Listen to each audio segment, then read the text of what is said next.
ನನಗೆ ಅಮ್ಮನವ್ರ ಅನುಸಂಧಾನ ಬೇಕು ಅಂದರೆ ಆ ಸಾಲಿಗ್ರಾಮದ ಕಲ್ಲು ಬೇಕೇ ಬೇಕು. ಅಮ್ಮನವ್ರ ದೇವಸ್ಥಾನದ ಶಕ್ತಿ ಕೇಂದ್ರಗಳಿಗೆ ಶಕ್ತಿ ತುಂಬಬೇಕು ಅಂದರೆ ಸಾಲಿಗ್ರಾಮದ ಕಲ್ಲಿಗೆ ಪೂಜೆ ಆಗಲೇಬೇಕು. ನಾಳೆ ನನಗೆ ಹೇಮತ ಸಿಕ್ಕಲೇಬೇಕು. ರುದ್ರಾಕ್ಷಿ ಮಾಲೆ ನಾನು ಪಡಿಲೇಬೇಕು. ನಾನು ಬರೀ ಕೈಯಲ್ಲಿ ಹೋಗೋಗಿಲ್ಲ, ಅದನ್ನ ತಗೊಂಡೇ ಹೋಗಬೇಕು. ಅಮ್ಮ ತಿಪ್ಪರ್ ಸುಂದ್ರಿ, ದಯವಿಟ್ಟು ನನ್ನ ಕಾಪಾಡಮ್ಮ.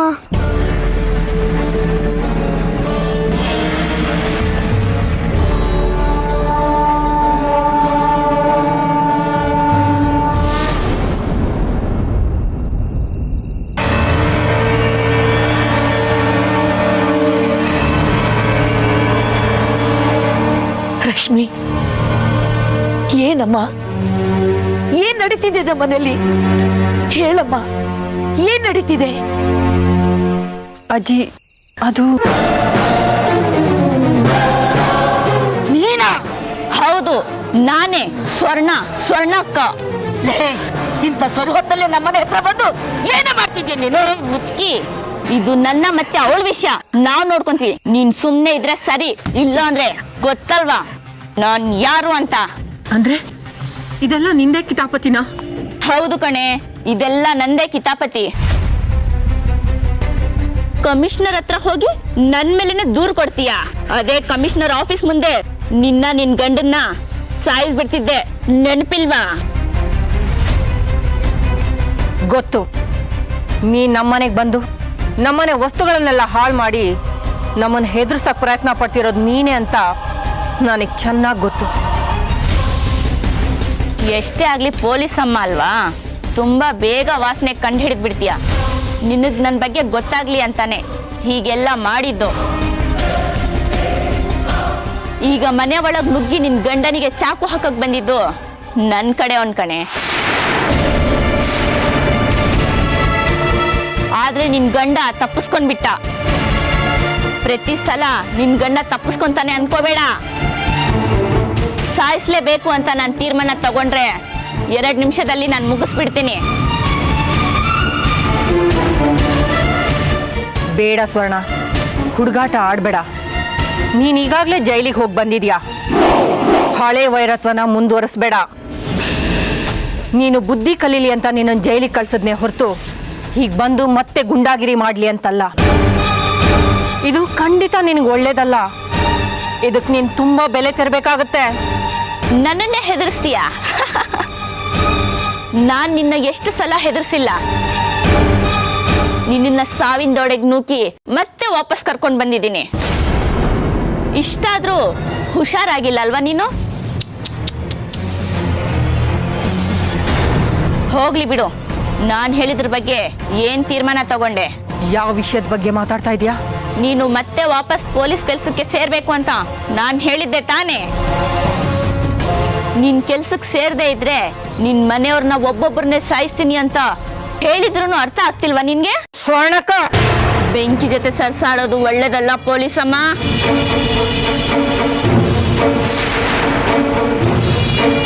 ನನ್ ಮಾತ್ ಕೇಳು. ನಿನ್ನ ಮತ್ತೆ ಹಳೆ ರಶ್ಮಿಯಾಗಿ ನೋಡ್ಬೇಕಂತ ನನ್ನ ಆಸೆ. ನಡಿ, ಪೊಲೀಸ್ ಕೆಲ್ಸಕ್ಕೆ ಸೇರ್ಕೋ. ನಾನು ಸೇರ್ಕೊಳ್ಳಲ್ಲ ಅಂತ ಹೇಳಿದೀನಿ. ನಾನು ಸೇರ್ಕೊಳ್ಳೋದಿಲ್ಲ. ಬರಲ್ಲ ಅನ್ಬೇಡ ರಶ್ಮಿ. ನೀನ್ ಹೀಗೆ ಗೃಹಿಣಿಯಾಗಿರೋದು ನನ್ಗೊಂಚೂರು ಇಷ್ಟ ಇಲ್ಲ. ನಾನು ನಿನಗೆ ಎಷ್ಟು ಸಲ ಹೇಳಿ ಸ್ವರ್ಣ, ನಾನು ಕೆಲಸ ಬಿಟ್ಟು ಯಾವ ಕಾಲ ಆಯ್ತು? ನನ್ನ ಕೆಲಸಕ್ಕೆ ರಾಜೀನಾಮೆ ಕೊಟ್ಟಿದ್ದೀನಿ. ಮತ್ತೆ ಕೆಲ್ಸಕ್ಕೆ ಸೇರ್ಕೊಳ್ಳೋ ಸ್ಥಿತಿನಲ್ಲಿ ನಾನಿಲ್ಲ. ನನಗೆ ನನ್ನ ಗಂಡ, ಮನೆ, ಮಕ್ಕಳು ಇದೇ ಎಲ್ಲ ಪ್ರಪಂಚ ಆಗಿದೆ. ನೀನು ಮತ್ತೆ ನನ್ನನ್ನು ಕೆಲ್ಸಕ್ಕೆ ಸೇರ್ಕೊ ಅಂತ ಹೇಳಿ ಒತ್ತಾಯ ಮಾಡಬೇಡ. ನಾನು ಸೇರ್ಕೊಳ್ಳೋದಿಲ್ಲ. ನಿನ್ನ ಹುನ್ನಾರ, ನಿನ್ನ ಕೆಟ್ಟತನ ಎಲ್ಲ ನನಗೆ ಗೊತ್ತಿದೆ. ನಾನು ಪೊಲೀಸ್ ಅಧಿಕಾರಿಯಾಗಿರುವಾಗಲೇ ನನ್ನ ಮೇಲೆ ಸೇಡ್ ತೀರ್ಸ್ಕೋಬೇಕು ಅನ್ನೋದು ನಿನ್ನ ಹುಚ್ಚಾಟ. ಆದರೆ ನಾನು ಸೇರ್ಕೊಳ್ಳೋದಿಲ್ಲ. ಆಗಲ್ಲ ಅನ್ನೋ ಮಾತೇ ಇಲ್ಲ. ನಿನ್ ಮತ್ತೆ ಸೇರ್ಬೇಕು.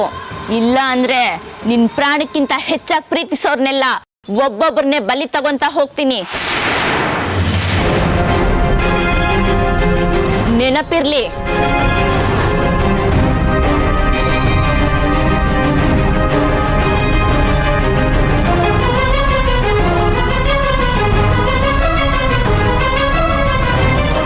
ಹೊಟ್ಟೆ ಮಗ ತಪ್ಸ್ಕೊಂಡ್ಬಿಟ್ಟ. ನನ್ನ ಕೈ ಸಿಕ್ಕಿದ್ರೆ ಒಂದು ಕಥೆನೇ ಬೇರೆ ಆಗಿತ್ತು.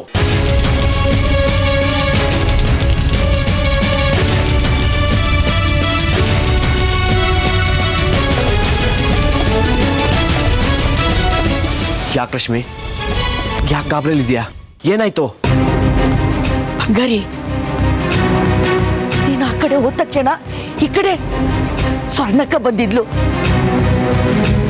ಅವಳು ನಮ್ಮ ರಶ್ಮಿಗೆ ನೀನು ಪೊಲೀಸ್ ಕೆಲ್ಸಕ್ಕೆ ಸೇರ್ಕೋ, ಇಲ್ಲ ಅಂದ್ರೆ ನೀನ್ ಜೀವ ತೆಗೆದು ಬಿಡ್ತೀನಿ ಅಂತ ಹೆದ್ರು ಸೋದ್ಲು ಕಣೋ.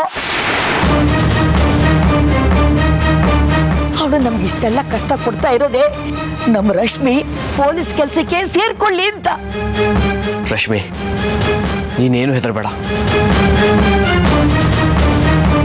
ಅವಳು ಎಷ್ಟೇ ಹೆದರ್ಸ್ಲಿ, ನಾವು ಎದುರಿಸೋಣ. ಅವಳು ನಮ್ಮ ಮೇಲೆ ಸೇಡಿಟ್ಟರು ನಿಜ. ಹಾಗಂತ ನಾವು ಹೆದರ್ಕೊಂಡು ಕೂರಕ್ಕಾಗತ್ತಾ? ಜೀವನ ಮಾಡೋಕ್ಕಾಗತ್ತಾ? ರೀ, ನಿಮ್ಗೆಲ್ಲ ಏನಾದರೂ ಆಗ್ಬಿಟ್ರೆ ನಾನು ಹೇಗೆ ಜೀವಂತವಾಗಿರ್ಲಿ?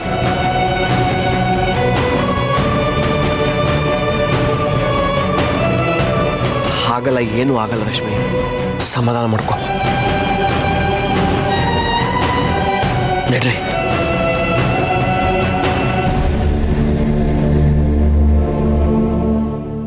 ಅರ್ಜುನ್, ಬಿಡಿ ನೀವು, ಬಿಡಿ ನನ್ನ. ಇಲ್ಲ, ನೀನೇನೇ ಮಾಡಿದ್ರೆ ನಾನು ನಿನ್ನ ಬಿಡೋದಿಲ್ಲ. ಅರ್ಜುನ್, ಬಿಡಿ ನೀವು, ಹೋಗಿ ದೂರ. ಬಿಡೋಕ್ಕಲ್ಲ ಇಟ್ಕೊಂಡಿರೋದು, ನೀನು ತಪ್ಪಿಸ್ಕೊಳಕ್ಕಾಗಲ್ಲ. ಹೀಗೆ ನನ್ನ ಮುಂದೆನೇ ಇರಬೇಕು. ನಾನು ನಿನ್ನ ನೋಡ್ತಾನೆ ಇರಬೇಕು. ಏನ್ ನೋಡ್ತೀರಾ ನನ್ನ? ನೀವೆಷ್ಟು ನೋಡಿದ್ರು ಅದೇ ಶ್ವೇತಾನೆ, ಅದೇ ಮುಖಾನೆ, ಏನು ಬದಲಾವಣೆ ಇಲ್ಲ. ಸುಮ್ನೆ ಈಗ ನೋಡ್ಬೇಡಿ ನನ್ನ, ನನ್ಗೆ ದೃಷ್ಟಿ ಆಗತ್ತೆ. ನನ್ನ ಕಣ್ಣೇ ನಿಂಗೆ ತಾಕೋಲ್ಲ. ನಿನ್ನ ಗಂಡ ನೀನು ಎಷ್ಟೇ ನೋಡಿದ್ರು ಏನೂ ಆಗೋಲ್ಲ. ಹೀಗೆ ಮೂರೊತ್ತು ನಾನು ನಿಮ್ ಮುಂದೆ ಕುತ್ಕೊಂಡ್ರೆ ಕೆಲಸ ಮಾಡೋರು ಯಾರು? ಆಮೇಲೆ ಉಪವಾಸ ಕೂರ್ಬೇಕಾಗತ್ತೆ ಅಷ್ಟೇ. ಪರವಾಗಿಲ್ಲ, ಏನೂ ತೊಂದರೆ ಇಲ್ಲ. ಊಟ ಬೇಕಾದ್ರೂ ಬಿಟ್ಟಿರ್ತೀನಿ, ಆದರೆ ನಿನ್ನ ಬಿಟ್ಟಿರಲ್ಲ. ಹೌದಾ? ಹಾಗಾದ್ರೆ ನಿಮ್ನ ಉಪವಾಸಕ್ಕೆ ಇಡೋದೇ ಸರಿ. ಇಲ್ಲಿ ಮಾತಾಡೋದ್ ಬೇಡ, ಬನ್ನಿ ರೂಮಲ್ಲಿ ಹೋಗಿ ಮಾತಾಡೋಣ. ಸರಿ.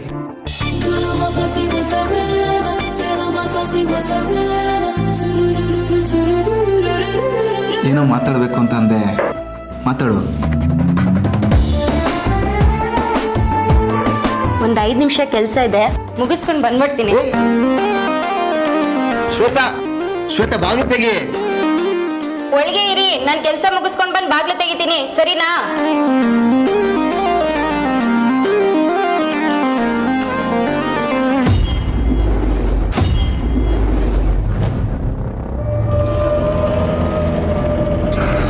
ಅಮ್ಮ! ಅರ್ಜುನ್! ಶ್ವೇತಾ ಬಾಗಿಲು ತೆಗಿ. ಶ್ವೇತಾ, ಶ್ವೇತಾ, ಅರ್ಜುನ್! ಅರ್ಜುನ್! ಶ್ವೇತಾ ಬಾಗಿಲು ತೆಗಿ. ಶ್ವೇತಾ, ಯಾಕೆ ಕಿರಿಚ್ಕೊಂಡೆ? ಯಾರಿದ್ದಾರೆ ಶ್ವೇತಾ ಅಲ್ಲಿ?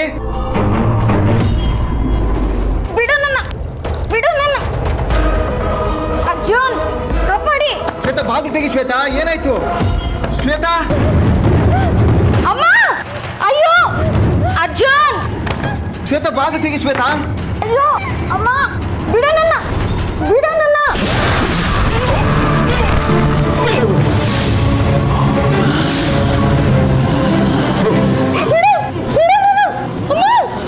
ಶ್ವೇತಾ ಬಾಗಿಲು ತೆಗಿ. ಶ್ವೇತಾ, ಶ್ವೇತಾ, ಅರ್ಜುನ್! ಅರ್ಜುನ್, ಕಾಪಾಡಿ. ಬಿಡು ನನ್ನ, ಬಿಡು, ಬಿಡು ನನ್ನ. ಶ್ವೇತಾ, ಶ್ವೇತಾ, ಏಯ್ ಏನ್ ಮಾಡ್ತಿದ್ಯಾ? ಬಿಡೋಣ, ಬಿಡು. ಸುಮ್ಮನೆ ಬಿಡಲ್ಲ ನಿನ್ನ. ಬಿಡು, ಬಿಡು. ಅರ್ಜುನ್! ಅರ್ಜುನ್, ಏನಾಯ್ತು? ಅರ್ಜುನ್, ಮಾತಾಡಿ, ಏನಾಯ್ತು? ಅರ್ಜುನ್! ಅರ್ಜುನ್, ಮಾತಾಡಿ. ಅರ್ಜುನ್, ಮಾತಾಡಿ. ಅರ್ಜುನ್! ಅರ್ಜುನ್, ಮಾತಾಡಿ. ಅರ್ಜುನ್! ಅರ್ಜುನ್, ಏನಾಯ್ತು?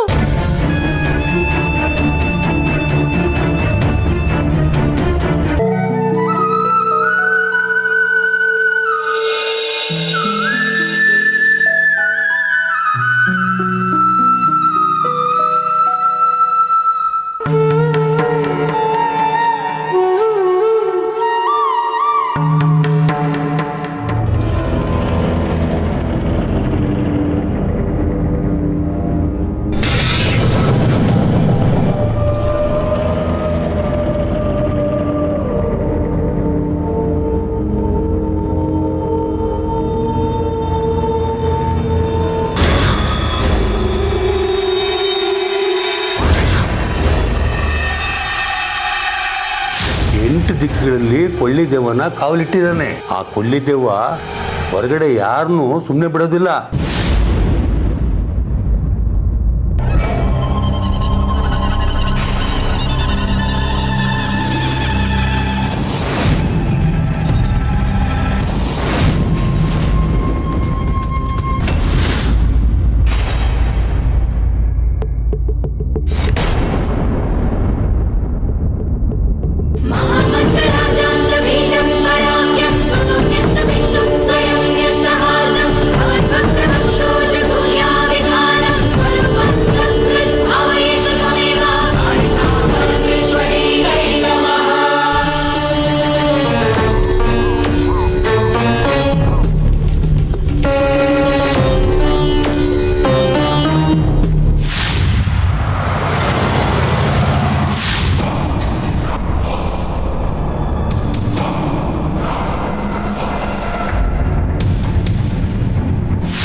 ನೀವೆಲ್ಲರಿಗೆ ಕೈ ಮುಗಿತಾ ಇದ್ದೀರಾ ಅಲ್ವಾ? ಅವ್ರು ಅಷ್ಟೊಂದು ದೊಡ್ಡ ಮನುಷ್ಯ. ಪುಟ್ಟಿ ಅವರೇಮ್ಮ ಹೇಮನಾಥ್ ಅಂತ. ಹೇಮನಾಥ? ನಮ್ಮ ಮನೆಯಲ್ಲಿ ಒಂದು ಮುಖ್ಯವಾದ ರುದ್ರಾಕ್ಷಿ ಮಾಲೆ ಇತ್ತು. ತುಂಬ ಅಪೂರ್ವವಾದ ಶಕ್ತಿ ಇರುವಂಥ ಮಾಲೆ.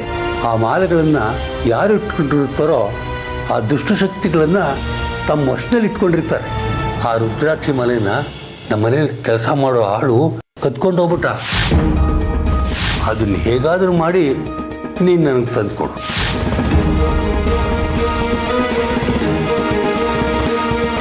ಹೌದಮ್ಮ, ಅವರು ಅಂತಿಂತವರೆಲ್ಲ ದೆವ್ವಭೂತಗಳನ್ನೆಲ್ಲ ಓಡಿಸೋ ಸ್ವಾಮೀಜಿ ಕಣಮ್ಮ ಅವರು. ಹೌದಾ? ಅವರು ದೆವ್ವ ಭೂತ ಎಲ್ಲ ಓಡಿಸ್ತಾರ? ಅಷ್ಟು ಧೈರ್ಯನ ಅವರಿಗೆ? ಅಯ್ಯೋ, ಅವರು ಅಂದ್ರೆ ಏನ್ ಅನ್ಕೊಂಡಿದ್ಯಾ ನೀನು? ದೆವ್ವಭೂತಗಳೆಲ್ಲ ಅವ್ರ ಮನೆ ಕಾವಲು ಕಾಯ್ತವೆ, ಗೊತ್ತಾ ನಿನ್ಗೆ? ದೆವ್ವ ಭೂತಗಳೆಲ್ಲ ಅವ್ರ ಮನೆ ಕಾವಲು ಕಾಯ್ತಾವ? ಹೌದು ಮತ್ತೆ. ಆ ಹೇಮನಾಥ್ ಅವರು ದೆವ್ವಭೂತಗಳನ್ನೆಲ್ಲ ಅವ್ರ ಅಂಕೆಲ್ ಇಟ್ಕೊಂಡು ಹಂಗೈಲಿ ಆಟ ಆಡಿಸ್ತಾರೆ, ಗೊತ್ತಾ ನಿನ್ಗೆ? ಅಯ್ಯೋ ಬಿಡು, ಅದೆಲ್ಲ ದೊಡ್ಡ ಕತೆ. ಕೊನೆಗೂ ನಾನು ಹುಡ್ಕೊಂಡ್ಬಂದ ವ್ಯಕ್ತಿ ಸಿಕ್ಕೇ ಬಿಟ್ಟ. ಆ ಶಕ್ತಿ ದೇವ ಹೇಳಿದ್ದು ನಿಜ ಆಯಿತು. ಅವನ ಕುತ್ತಿಗೆನಲ್ಲಿ ರುದ್ರಾಕ್ಷಿ ಮಾಲೆ ಇತ್ತು. ಆ ರುದ್ರಾಕ್ಷಿ ಮಾಲೆಯಿಂದ ಆ ಹೇಮನಾಥ ದೆವ್ವ ಭೂತಗಳನ್ನೆಲ್ಲ ವಶ ಮಾಡ್ಕೊಂಡಿದ್ದಾನೆ. ಇನ್ನು ನನ್ನ ಕೆಲಸ ಸಾಧಿಸ್ಕೋಬೇಕು.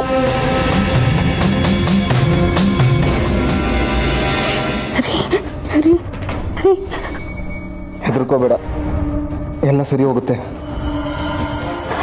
ಇಲ್ಲ ಅರ್ಜುನ್, ನಂಗೆ ತುಂಬ ಭಯ ಆಗ್ತಿದೆ ಈ ಮನೆಯಲ್ಲಿರೋದಕ್ಕೆ. ಧೈರ್ಯ ತಂದ್ಕೋ. ಅವ್ರಿಗೆ ಹೇಳಿದ್ದೀವಲ್ಲ, ಅವ್ರು ಬಂದರೆ ಸಾಕು. ನಮ್ಮ ಮನೇಲಿ ಏನೇ ಇದ್ರು ಎಲ್ಲ ಓಡಿಸ್ಬಿಡ್ತಾರೆ.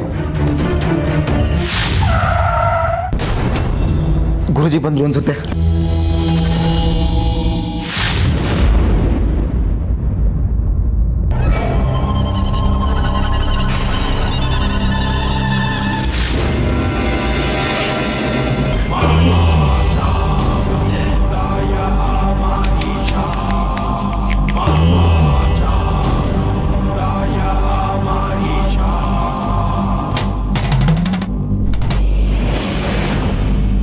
ಗುರುಜಿ ಹೇಳಿ ಹೇಳಿ ಎದ್ದೇಳಿ.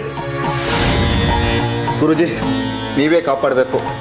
ಮನೆಯಲ್ಲಿ ನೆಮ್ಮದಿ ಅನ್ನೋದೇ ಇಲ್ಲ, ಬರೀ ಭಯ ಆತಂಕನೇ ಕಾಡ್ತಿದೆ. ಹೌದು ಗುರುಜಿ, ದಯವಿಟ್ಟು ನಮ್ಮನ್ನು ಕಾಪಾಡಿ. ಹೆದರಬೇಡಿ, ಇನ್ನು ನಿಮ್ಮ ಮನೆಗೆ ನಾನು ಕಾಲಿಟ್ಟಿದ್ದಾಯ್ತಲ್ಲ, ಇನ್ನು ಮುಂದೆ ಯಾವ ದೆವ್ವ ಭೂತ ಪಿಶಾಚಿ ಪೀಡೆಗಳು ಈ ಮನೆಯಲ್ಲಿರುವುದಿಲ್ಲ. ನಾನು ಬರ್ತಿದ್ದ ಹಾಗೇನೆ ಹೆದರ್ಕೊಂಡು ಓಡಿ ಹೋಗ್ತವೆ. ನಡ್ರಿ ಒಳಗೆ.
ಗುರುಜಿ, ಹೆದರಬೇಡಿ, ನಾನಿದ್ದೀನಿ.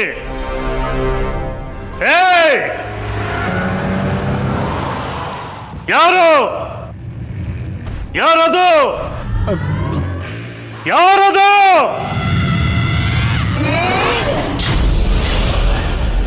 ಯಾರದು ಈ ಮನೆ ಒಳಗೆ ನುಗ್ಗಿ ಈ ಮನೆಯಲ್ಲಿರೋರಿಗೆಲ್ಲ ಹಿಂಸೆ ಕೊಡ್ತಿರೋದು? ಯಾರು ಇವ್ರನ್ನ ಕಾಡ್ತಾ ಇರೋದು? ಏಯ್, ಬಾ ಹೊರಗೆ, ಬಾ ಹೊರಗೆ. ಏಯ್, ನೀನಾಗೆ ನೀನು ಹೊರಗೆ ಬಂದ್ರೆ ಸರಿ, ಇಲ್ಲ ಅಂತಂದ್ರೆ ನಾನೇ ನಿನ್ನ ಹತ್ರ ಬಂದು ನಿನ್ನ ಹುಡುಕಿ ಹೊಸಕ್ಕೆ ಹಾಕಿ ಬಿಡ್ತೀನಿ. ಬಾ.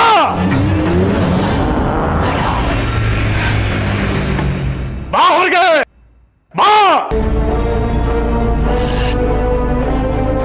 ಈ ಮನೆನ ನಿನ್ನ ವಾಸಸ್ಥಾನ ಮಾಡಿಕೊಂಡು ಬಿಟ್ಟಿಯಲ್ಲ, ಎಷ್ಟು ಎಷ್ಟು ಧೈರ್ಯ ನಿನಗೆ? ಯಾರನ್ನ ಕೇಳಿ ಈ ಮನೆ ಒಳಗೆ ಬಂದೆ? ಈ ಮನೆ ನೀ ವಾಸ ಮಾಡೋ ಜಾಗ ಅಲ್ಲ. ಯಾರನ್ನ ಕೇಳಿ ಇಲ್ಲಿಗೆ ಬಂದೆ? ಬಾ ಹೊರಗೆ, ತೊಲಗೋ.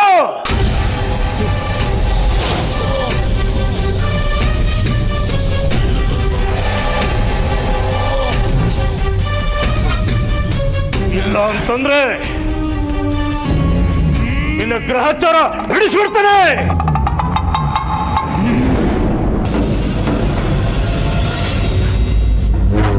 ಬರಲ್ಲ ಅಲ್ಲ ನೀನ್, ಹಾಗೆ ನೀನು ಬರಲ್ಲ. ಬೇಡ, ನಾನೇ ನಿನ್ನ ಹತ್ರ ಬರ್ತೀನಿ. ಈಗ ನಿನಗೆ ಗ್ರಹಚಾರ ಶುರು ಆಗುತ್ತೆ. ನೋಡಿ ಕೈನ ಎಲ್ಲ ಆತ್ಮಗಳನ್ನು ಈ ಅಂಗೈನಲ್ಲೇ ಇಟ್ಟು ಆಟ ಆಡಿಸೋ. ನಾನು ನನ್ನನ್ನೇ ಆಟ ಆಡಿಸ್ತಾ ಇದೆಯಲ್ಲ. ಬಾ ಹೊರಗೆ, ಬಾ.